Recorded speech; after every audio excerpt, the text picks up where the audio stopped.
세상이 캄캄하여서 참 빛이 없었더니 빛나는 영광 나타나 온 세계에 빛이었네. 영광의 주, 영광의 주, 밝은 금인 내게 빛이었네. 영광의 주, 영광의 주, 이 세상에 빛은 오직 주 예수라. 말씀을 믿는 사람은 그 마음이 시원하고 명령을 준행하는 자 그 길이 환하겠네. 아멘. 영광의 주, 영광의 주, 밝은 금인 내게 빛이었네. 영광의 주, 영광의 주, 이 세상에 빛은 오직 주 예수라. 죄 가운데 사는 사람은 그 눈이 어두워도 그 죄악을 씻는 날에는 그 눈이 밝아지네. 영광의 주, 영광의 주, 밝은 금인 내게 빛이었네. 영광의 주, 영광의 주, 이 세상에 빛은 오직 주. 우리 1절 다시 한번 고백합시다. 온 세상이 캄캄하여서 참 빛이 없었던 이 대신 주님이 우리 가운데 오셨습니다. 영광 나타나 온 세계 빛이었네. 아멘. 영광의 주, 영광의 주, 밝은 금인 내게 빛이었네. 영광의 주, 영광의 주, 이 세상에 빛은 오직 주. 영광의 주, 영광의 주, 영광의 주, 밝은 금인 내게 빛이었네. 영광의 주, 영광의 주, 이 세상에 빛은 오직 주 예수라. 아멘. 빛 되신 주님을 찬양합니다.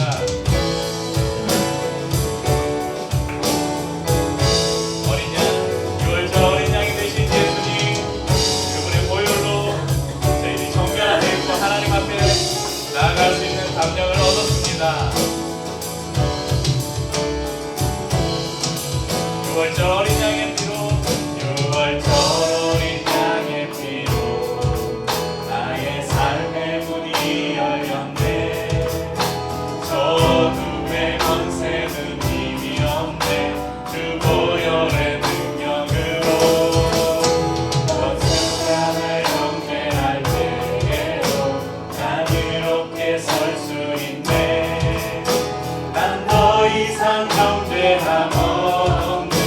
난 주 보혈 안에 있네. 난 주 보혈 안에 있네. 그 피로 내 죄 사했네. 하나님의 그 날 거룩해 하시었네. 난 주 보혈 안에 있네. 난 원수의 어떠한 공격에도 더 이상 넘어지지 않네. 난 주 보혈 안에 있네.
치료자가 되시고 우리가 환난날의 피난처가 되신 주님, 피난처 되신 주님, 나의 영혼 원망 다해 주를 경배합니다.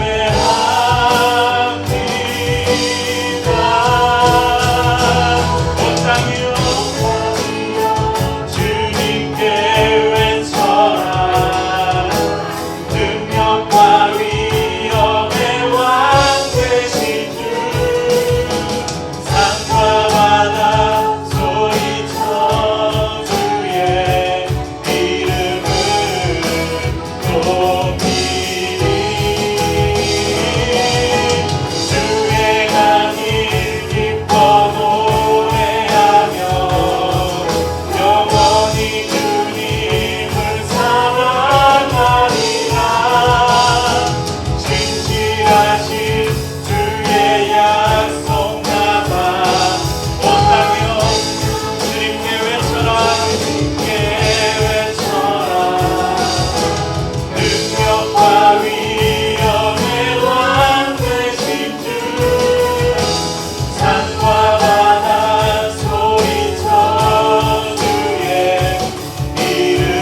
히브리서 말씀을 보면 히브리서 1장 1절은 이렇게 시작합니다. 1장 1절 2절 보면요, 옛적에 선지자들을 통하여 여러 부분과 여러 모양으로 우리 조상들에게 말씀하신 하나님이 이 모든 날 마지막에는 아들을 통하여 우리에게 말씀하셨으니 이 아들을 만유의 상속자로 세우시고 또 그로 말미암아 모든 세계를 지으셨느니라.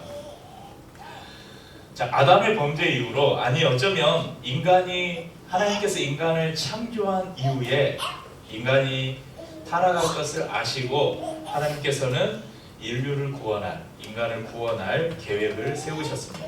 그것이 바로 하나님의 아들, 죄가 없는 하나님의 아들을 대속의 제물로 내어주는 구원자로 보내는 것이었습니다. 오랜 시간 동안 하나님께서는 여러 부분과 여러 모양, 또 여러 사건과 여러 사람들을 통해서 이 땅에 오실 메시아를 보여주셨습니다. 그리고 그 약속대로 예수님께서 이 땅에 오셨고 하나님의 약속의 말씀을 완성하셨습니다. 그래서 요한복음 1장 14절에 이렇게 말씀합니다. 말씀이 육신이 되어 우리 가운데 거하심에 우리가 그의 영광을 보니 아버지의 독생자의 영광이요 은혜와 진리가 충만하더라. 이 땅에 오신 예수님을 요한은 그렇게 표현했습니다. 하나님의 말씀이 우리의 인간의 욕심을 입고 이 땅에 오셨다. 아버지의 독생자의 영광이고 그 안에 은혜와 진리가 충만했다. 이렇게 증언하고 있습니다. 성경은 오랜 시간 동안 이 땅에 오실 메시아를 예언해왔고 그 오랜 시간 동안 하나님의 사람들은 오실 구원자를 기다렸습니다. 우리는 지난 2주 동안 창세기 안에서 이 창세기 말씀 안에 이미 아주 오래전에 이 구약 성경 안에 숨겨진 예수 그리스도를 찾아보았습니다. 장차 여자의 후손으로 오셔서 사단의 머리를 머리를 상하게 하실 예수님, 또 아담과 하와의 그 선악과를 따먹고 서로의 수치를 보고 부끄러워 숨은 아담과 하와에게 하나님은 가죽옷을 지어 입히셨는데 그 가죽옷을 통해서 인간의 수치를 가리신 예수님, 그 수치를 가리기 위해서 희생당한 어느 짐승의 피, 그것이 바로 예수 그리스도를 상징한다고 말씀드렸습니다. 또한 모리아산에서 이삭을 번제로 바치려고 하는 아브라함의 그 사건을 통해서 그 번제단 위에 순종함으로 자신을 누렸던 이삭을 통해서 십자가에 달리신 예수님을 예표하고 있고, 또한 이 이삭을 대신해서 숯불에 걸린 순양을 예비하신 하나님께서 우리를 대신한 또 제물을 준비하신 이 사건을 통해서 예수님을 우리에게 보여준다고 말씀을 드렸습니다. 오늘은 이제 성경의 두 번째 성경인 출애굽기 안에 어떤 하나님께서 비밀들, 어떤 모양, 어떤 사건, 어떤 사람들을 통해서 이 장차 오실 메시아를 숨겨놨는지 한번 찾아보려고 합니다. 첫 번째 사건은 우리가 질문하는 신앙에서도 잠깐 나눴었는데, 우리들이 잘 알고 있는 유월절, 너무나 자주 이야기하는 유월절 사건을 통해서 이 사건에 어떻게 예수님이 숨겨져 있는지를 함께 나누려고 합니다.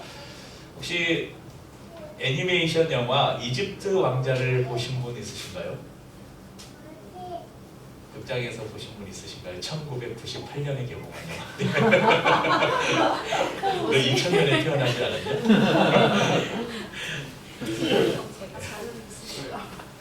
이 영화를 보면서 정말 인상적인 두 가지 장면이 있었는데요. 한 가지가 그 홍해가 갈라지는 장면이었고, 또 한 가지가 그 10번째 재앙인 장자의 죽음을 묘사하는 장면이었어요. 그러니까 항상 성경을 보면서 어떻게 했을까? 어떻게 이런 일이 일어났을까 하는데, 이것도 이제 물론 성경에 기록된 그것을 바탕으로 해서 상상력의 산물이긴 하지만 이랬을 수도 있겠구나, 그런 생각을 했었습니다. 그래서 오늘 이제 나눌 6월절 그 장면 중에 10번째 재앙인 장자의 죽음을 이집트 왕자에서 어떻게 표현했는지 우리 영상으로 잠깐 보도록 하겠습니다.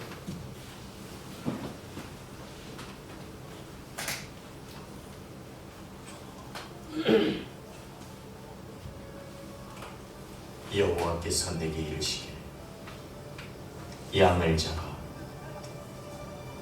그 피로 모든 기둥과 문에 바르라. 오늘 밤 내 애국 땅을 돌다니며 처음 난 것을 다 죽일 것이다.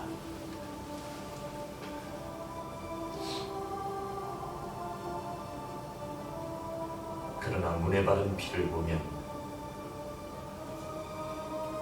너희를 넘어가리니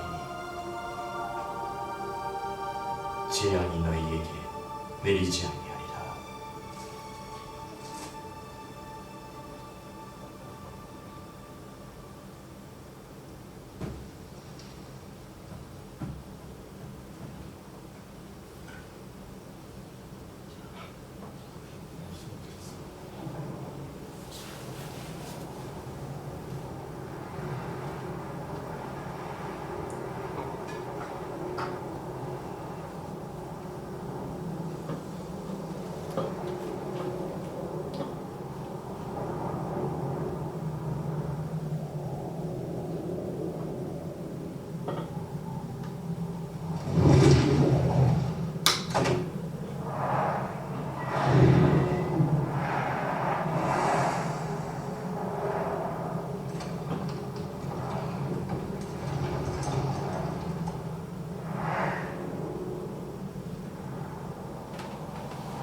당장 백성들을 데리고 애국을 떠나도록 하라.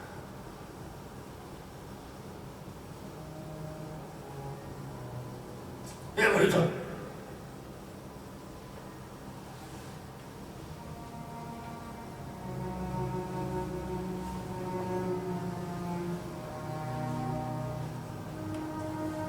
네, 여기까지 보겠습니다. 궁금하신 분들은 인터넷에서 유튜브나 이런 데 있으니까 찾아보십시오.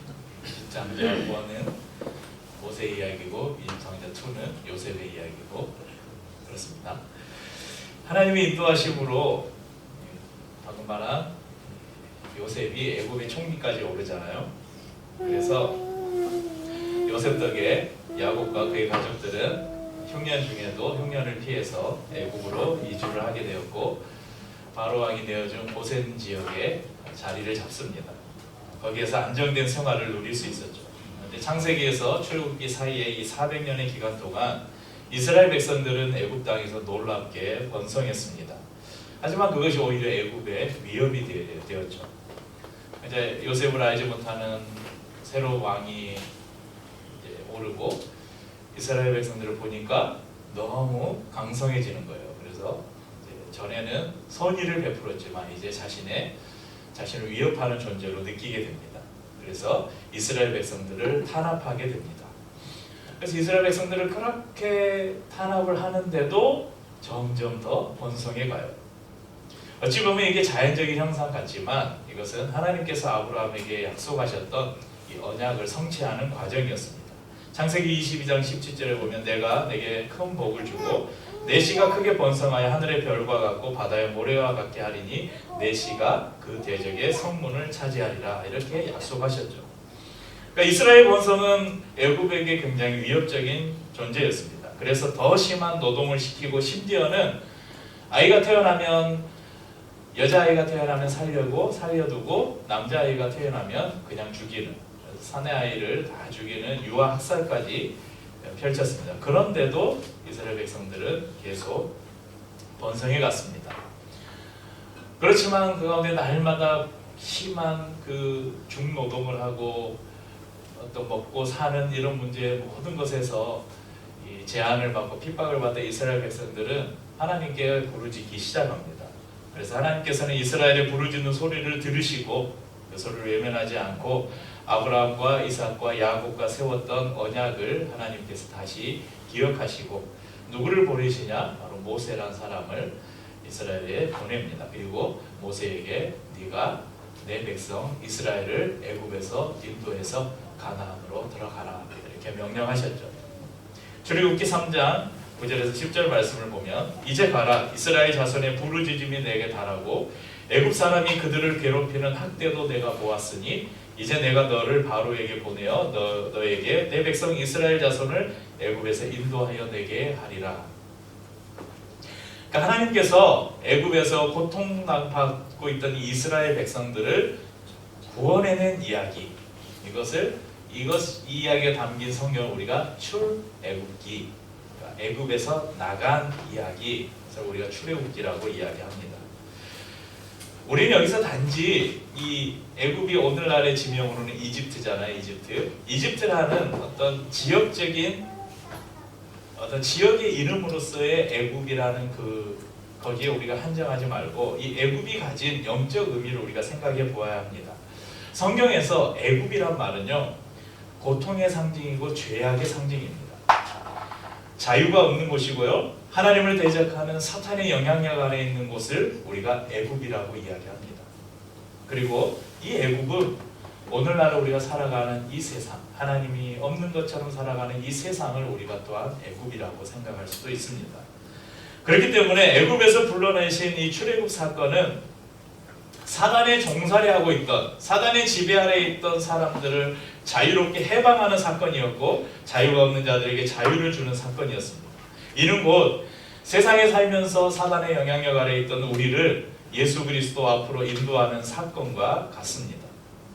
우리가 비록 높은 담으로 그렇게 울타리 쳐진 교도소 같은 곳에 우리가 갇혀 있지는 않잖아요. 그렇지만 우리의 삶은, 우리가 영적으로 보자면 우리가 예수를 믿기 이전에 우리의 삶은 마치 사단이 쳐놓은 높은 그 견고한 철창 안에 갇혀 살던 그런 존재와 같음을 여러분 기억해야 할 것입니다. 그런 그 철창 안에서 우리를 자유롭게 해방시켜 주신 분이 누구냐? 바로 예수 그리스도십니다.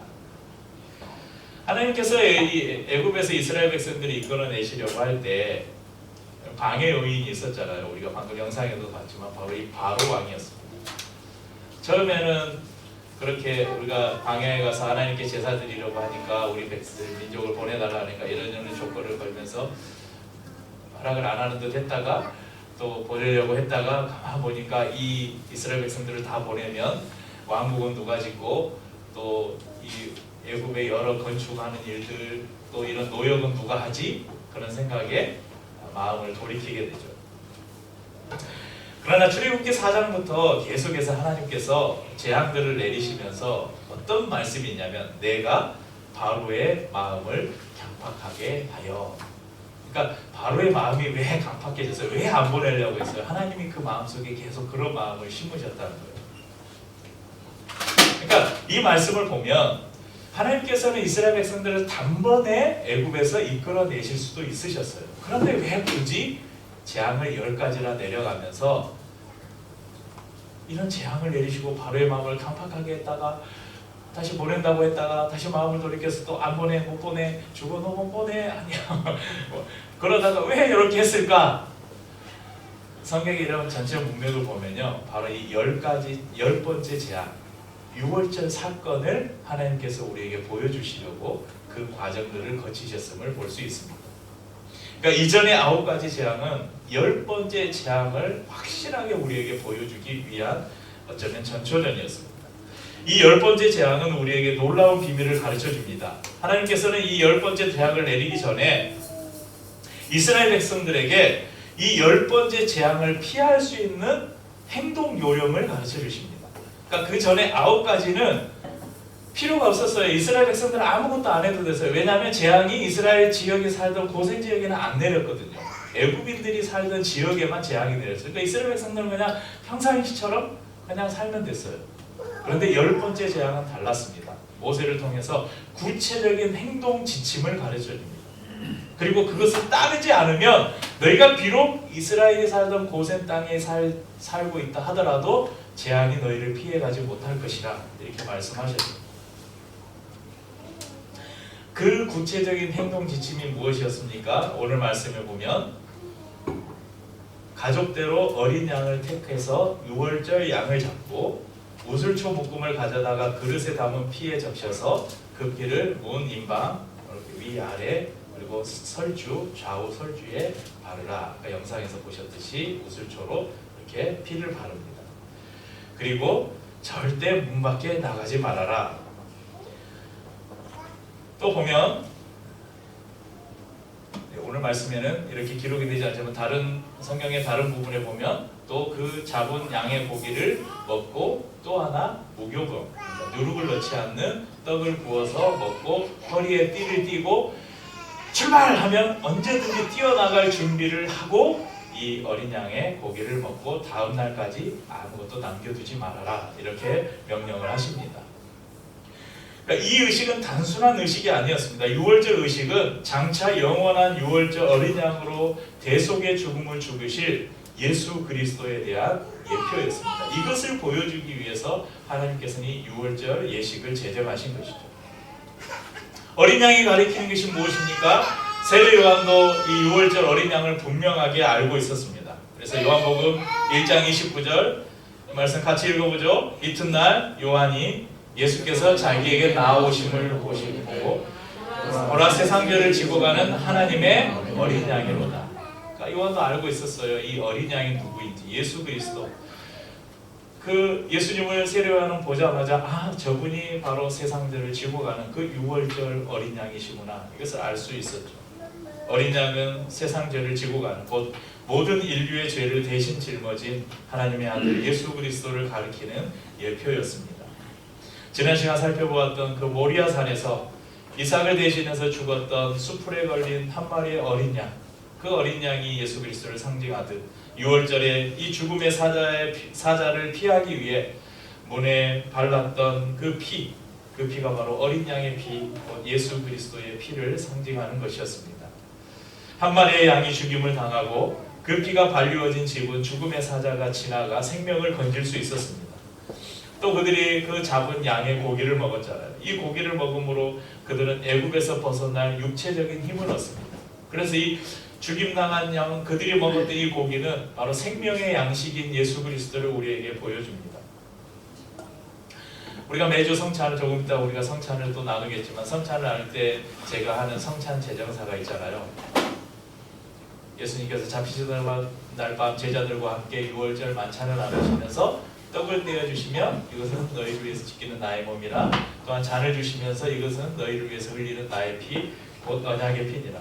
여러분 우리가 나누는 성찬이 바로 이 6월절 어린 양을 우리가 기념하는 것입니다. 곧 6월절 어린 양은 십자가에 달리신 예수 그리스도를 예표하는 것이죠. 또 무교병을 먹으라고 이야기합니다.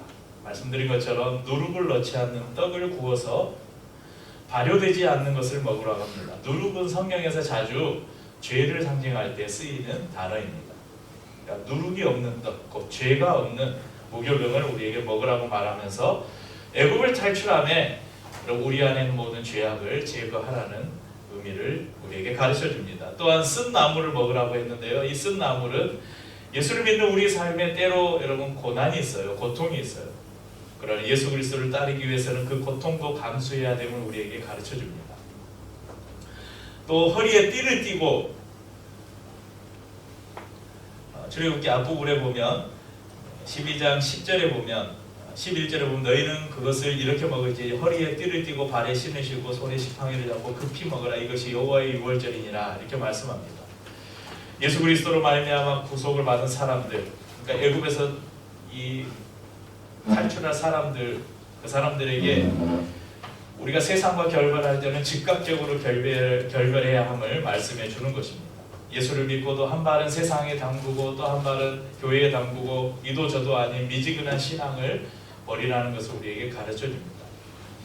여러분, 이 유월절은 이스라엘이라는 한 민족을 구원한 사건에 국한되는 것이 아니라 이 애국 같은 세상을 살아가는 사단의 지배 아래 있는 모든 전 인류를 영원한 하나님의 나라인 가나안으로 인도해 가시는 하나님의 우주적인 구원 사건, 이 우주적인 구원을 단 하나의 사건으로 우리에게 보여주는 그런 사건입니다. 애굽은 출애굽 당시에는 이스라엘 백성들을 억압하고 괴롭게 만드는 곳이었지만 오늘날 우리에게 있어 이 애굽은 우리를 죄로 이끌어가고 우리를 하나님으로부터 멀어지게 만드는 이 세상이 바로 애굽입니다. 애굽 땅에서 고통 가운데 부르짖던 이스라엘 백성들의 부르짖음을 들으시고 그들을 이끌어내셨던 그 하나님께서 우리를 이 죄악된 세상 속에서 건져주셨습니다. 이스라엘 백성들은 양을 잡고 양의 피를 바르고 그 양의 고기를 먹었지만 우리는 예수 그리스도, 우리를 위해서 십자가에서 죽으신 그 예수 그리스도의 보혈을 믿음으로 고백함으로 우리는 애굽에서 탈출할 수 있었습니다. 이스라엘 백성들을 가나안으로 인도하는 그 과정 속에 이 애굽에서 그들을 불러내시고 광야를 지나 가나안으로 인도하셨던 그 하나님께서 우리를 이 세상 가운데서 불러내시고 여전히 우리가 이 땅에 살아가는 삶은 광야와 같이 때로는 참 퍽퍽하기도 하고 힘들고 고되기도 하지만 우리의 목적지는 이미 약속되어 있고 정해져 있습니다. 그래서 바로 가나안, 천국이 우리에게 약속되어 있습니다. 어린 양의 피를 통한 구원. 그럼 순종하지 않는 사람들, 그 모든 사람들은 장자의 죽음을 맞습니다. 그럼 이게 우리나라도 그렇지만 우리나라의 요즘은 그래도 남아 선호 사상, 장자 이런 게 많이 이제 좀 사라지긴 했지만 불과 조금 더 가서 조선시대만 보아도 한 집안의 장자가 얼마나 중요한지. 그런데 유대 이스라엘의 민족의 그 풍습들이 우리나라하고 닮은 것들이 굉장히 많습니다. 이스라엘은 이 장자 문화가 있잖아요.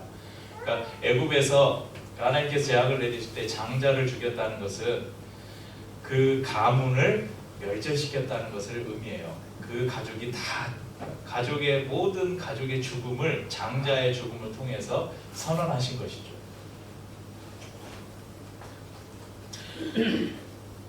순종하지 않는 사람들은 그러니까 모든 삶이 그냥 멸절되는 거예요. 다 멸망되는 거예요. 그러나 순종한 사람들은 생명이 보존되었고 가나안으로 가는 여행이 시작되었습니다. 예수 그리스도는 유월절 어린 양이십니다. 그분을 통해서 우리는 영원한 하나님의 나라 이 가나안으로 가는 천국의 여행에 우리는 동참할 수 있게 되었습니다. 그래서 우리는 지금 그 여행을 함께 가나안을 바라보면서 지금 떠나고 있는 것입니다. 오늘 말씀은 우리에게 분명히 보여줍니다. 유월절을 제정하신 하나님의 의도와 구원의 방법이 무엇인지를 우리에게 분명하게 보여줍니다. 유월절 예식은 이제 예수님을 통해서 성찬이라는 새로운 예식으로 바뀌었습니다. 우리가 매주 예배를 드리면서 성찬을 나눌 때마다 그리스도가 유월절 어린 양으로 우리를 위해서 피를 흘리셨고 자신의 생명을, 자신의 육체를 찢어서 우리에게 양식으로, 생명의 양식으로 주셨음을 믿으면서 우리가 죄와 단절하고 세상과 결별하기로 결단하는 것이 바로 이 성찬입니다. 사랑하는 성도님들, 유월절 어린 양이 되셔서 우리를 위해서 피 흘리시고 우리에게 그 피를 믿는 믿음을 주셔서 하나님의 자녀가 되게 하신 예수님께 감사하는 이 성탄 절기가 되기를 축복합니다. 하늘의 보좌를 버리신 예수님, 아기의 모습으로 낮고 낮은 이 땅에 오신 예수님을 통해서 우리는 영원한 천국 가나안으로 가는 여행을 시작할 수 있게 되었습니다. 우리에게 주신 구원을 날마다 즐거워하고 우리가 여전히 연약하잖아요. 예수를 믿는데도 여전히 우리가 죄 가운데 있습니다. 그렇지만 치열하게 죄와 싸워서 이기고 다시 오실 예수님을 기다리는 이 출애굽의 삶을 사시는 성도님들 되시기를 주님의 이름으로 축복합니다. 우리 찬양하고 성찬을 나누겠습니다.